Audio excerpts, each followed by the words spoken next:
And when I think about this story, I think about those two folklorists wandering around in the mountains, hoping they're going to find something, stories that'll be worth telling. Can't you just see it? Maybe they came upon a cabin and an old woman was sitting in a rocker on the front porch. They maybe walked up there looking for stories. You're looking for a story?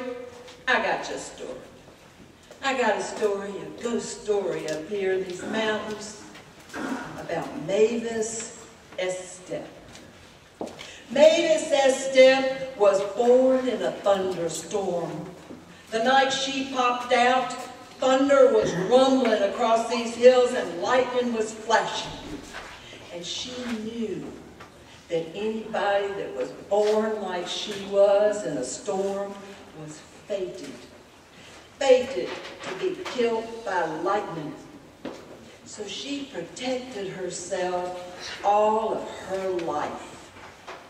If she could smell a storm coming on the wind, she wouldn't touch a metal ladle or a pot.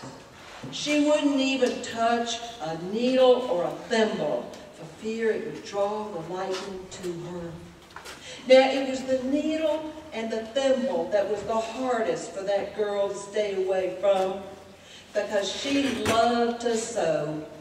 She did. She loved to sew. She particularly loved to make quilts. She knew all the patterns, taught them to herself, and she used everything she had around her to make them.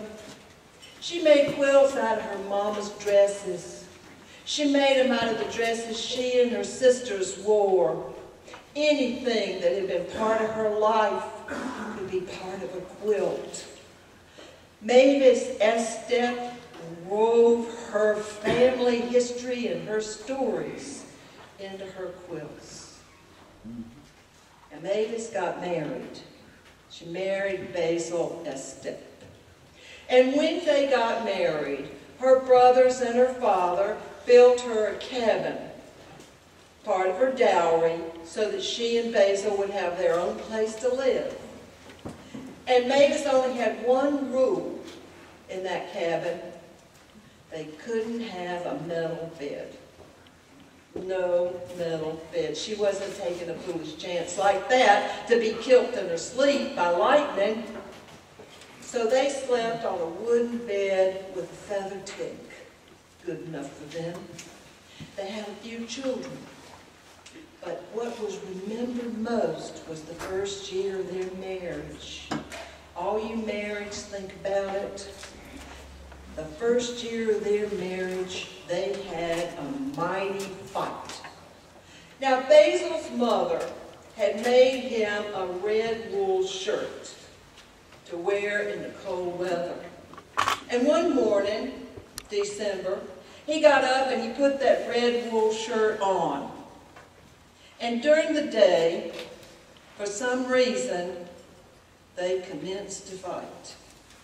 You know what it was about? It was about a silly little thing, like he didn't want to go to church where Mavis wanted to go to her church, because I will not, no, never go and hear that man preach another sermon. I won't. And they argued about it and argued about it, and all of a sudden something happened to Basil, and he started cussing. He started stomping around that cabin back and forth, and he was splitting that air blue with things that she never heard before.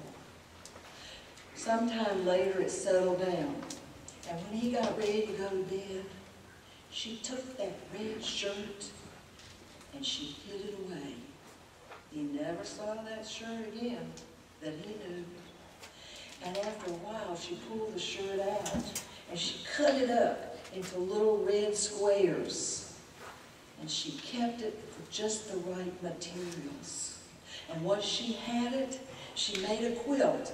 And the edges of the squares were set off with the little red squares. And she backed it with her wedding dress. It was her favorite quilt. The little red squares on the front and the wedding dress on the back. and she called it the cussing cover. The cussing cover had been made with all the heat and the fury of that fight the first year of her marriage, and it couldn't get cold enough that quilt couldn't keep them warm. The snow could be laying on the roof, and they'd still be snug and warm under the cussing cover. Well, you know how life is. They were happy. They had, as I said, children. But Mavis took sick. She took sick, and she died younger than some. And as she was on her dying bed, Maisel came in and sat with her, and she said, I just have a few favors to ask of you, Basil. What'd it be? Give my quilts to the children. Don't sell them to the antiquers. They're already coming here and taking everything we got. I want my children to have those quilts. And never, ever, ever put them on a metal bed. Never. I won't. I promise. I'll never do that. And when you get married again, I won't do that either. Oh, yes, you will. Yes, you will. When you get married again, just don't get a metal bed. Don't put a metal bed in this house of ours. I won't do it. I won't. And she died.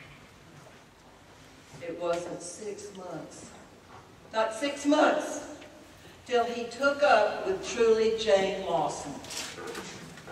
Took right up with her. She was a big, round woman of a girl. She wasn't pretty. She couldn't cook a lick, and she couldn't sew a stitch, but she could keep an old man warm on a cold night. But what does a girl like that need to keep her warm? Kivers. So he kept those quilts. And she kept adding and kept adding, because you know what she wanted more than anything else? A metal bed. And he sold a stand of lumber and bought her a metal bed. Brought it right into that bedroom where Mavis had made him promise she wouldn't do it. They made it up. Truly Jane made up that bed, put the cussing cover, it was her favorite, put the cussing cover right on the top and hopped in it to make sure it was comfortable. And Basil hopped in afterward. There they were, under the cussing cover. They went to sleep that night. And in the middle of the night, Truly Jane sat up and she said, oh man, wake up, wake up. Do you hear that cussing in this room? I don't hear nothing. And she didn't hear it after a while either. And she laid back down and she went to sleep. But she wouldn't sleep long. She sat up again, and at the foot of that bed stood a woman in a white dress all the way down to the floor. Her hair was long and stringy, and where her eyes had been were two glowing coals. And that figure stood there and cussed and cussed and cussed at Truly Jane Lawson. And she said, Basil, wake up. That old wife of yours is down there. Tell her to get gone. You are mine now. Okay, I will. And then it was silent. And he fell back on the bed. And so did Truly Jane. And then all of a sudden, he opened his eyes. He felt hot all over. And I feel like I'm on fire. And that's the last thought he ever had as lightning struck him. Threw Truly Jane out of the bed. She picked herself up. She saw that the bed was melting through the floor. And she took off and ran down the road to get her daddy and her brother to come back up there and help her. And when they got back and they were coming in, so calm, like nothing had happened, just a little smoke coming up out of the chimney. But when they walked in to the bedroom, The bed had been melted. It went right down through the floor. And there, laying on the top, was Basil, cooked. Lightning had hit him and cooked him right there in the bed. Well, it was cold in the room, and her brother picked up something out of a corner and wrapped it around himself. Her father looked over there and saw his son walking around. He had a quilt wrapped around him. It was white on one side, and it had little red squares on the other. Where'd you get that? That's one of Mavis's quilts. You put that back. Where did you find it? It was folded over there in the corner. I just picked it up. It was so cold. Well, you take it off. That's Mavis's quilt. It belongs to her kin. Put it back. Well, it didn't take long in the small village of Cades Cove for the word to go out the next day.